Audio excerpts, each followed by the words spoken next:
But I hope I can make your evening worth it. Let me tell you what I intend to do. I want to talk to you for, I don't know, maybe 15 or 20 minutes, tell you a little bit about my candidacy, my worldview, how I view the world, how I view the government. And then after that, I'll take questions and answers for as long as you'd like, maybe another 15, 20 minutes or so. At the end, if there are people who want to do so, I'll open it up to the floor. Anybody who just wants to make a statement, maybe you don't want to ask a question, you just want to say something about how you feel about the federal government, and we'll be happy to do that. But during the Q&A, you can ask me anything you want about the law, the Constitution, government politics, fashion tips. I'm very good at that. Yeah. Relationship advice, gardening tips, expert stain removal, anything like that. I'm qualified to answer some questions in some of those areas. You can find out which of those I'm qualified in. But let me tell you about why I'm running for the United States Senate in Utah. I've decided to undertake this race because I've come to believe that the federal government is too big and that it costs too much money and that it's too big of a part of our lives. It regulates too much of what we do. We were not meant, I believe, as human beings to have to work 4 or 5 months out of the year for our government, especially just for part of our government, just our federal government. And yet that's what we have to do. And on top of that, we're told somehow that isn't enough. That sacrifice of 4 or 5 months out of every single year isn't enough. Because apparently we haven't been paying enough in taxes. Because, of course, we have a $13, soon to be $14 trillion debt. Now, $13 trillion is a lot of money. Some people don't make that much money in a year. If you divide it among 300 million Americans, it's about $40,000 a head. A lot of people don't make that much money in a year. And yet that's what we're all born knowing. Every single one of us. Who has a baby? Anybody have a baby in this room? Yep. How old is your baby, Rochelle? She's almost 2. Almost 2. Does that count as a baby? Oh, sure. So, what's your baby's name? Abby. So Abby has $40,000 in debt to the federal government already. And a few years from now, you and Brennan are going to have an uncomfortable conversation with Abby about, now I'm not talking about the birds and the bees, you'll have to have that uncomfortable conversation too.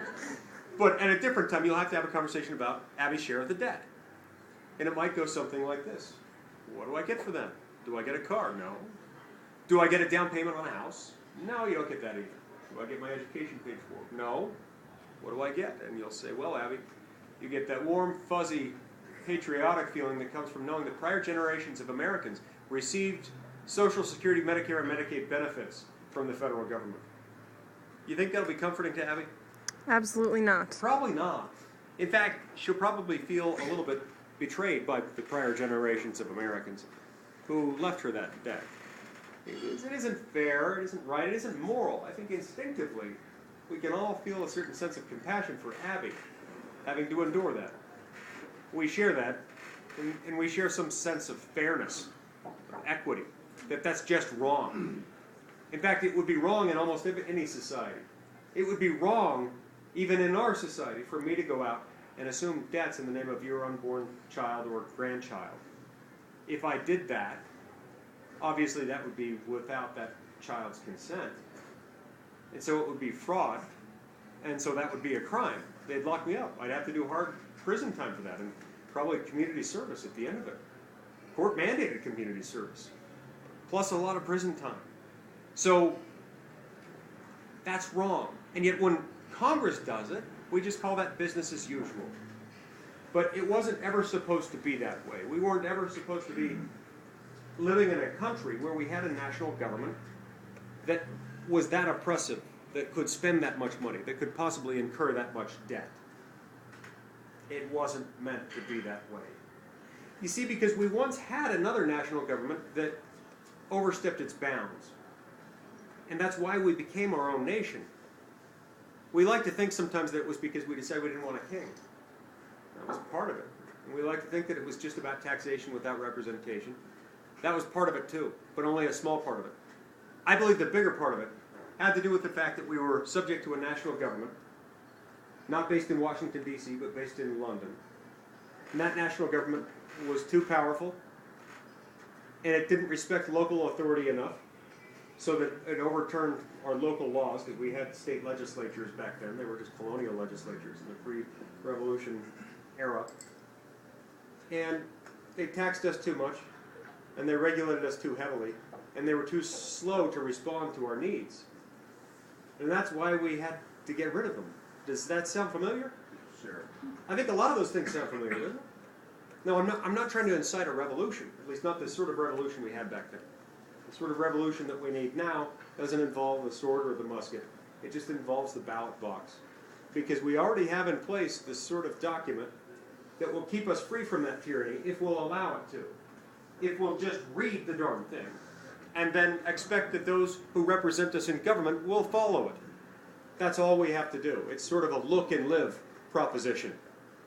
Like that thing that was hoisted up in the wilderness. You got bit by the serpent, you look and live. It was that easy, and a lot of people didn't do it because it was so easy. This is sort of similar.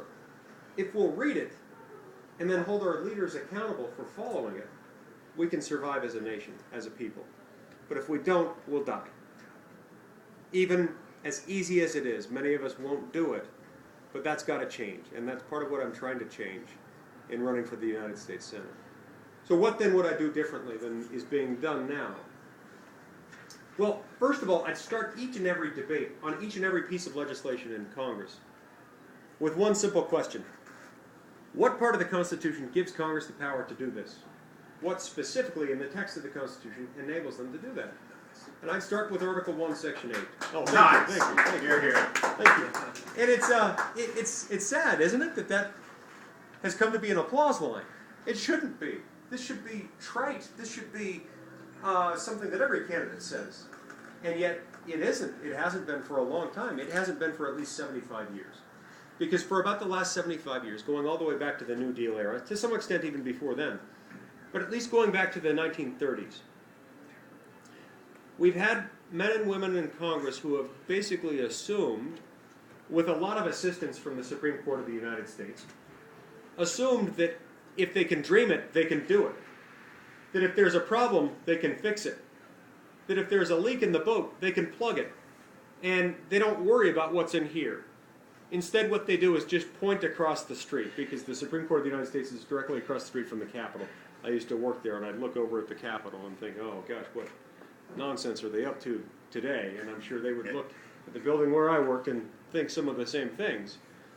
They'd point across the street and they'd say, they said we could do it.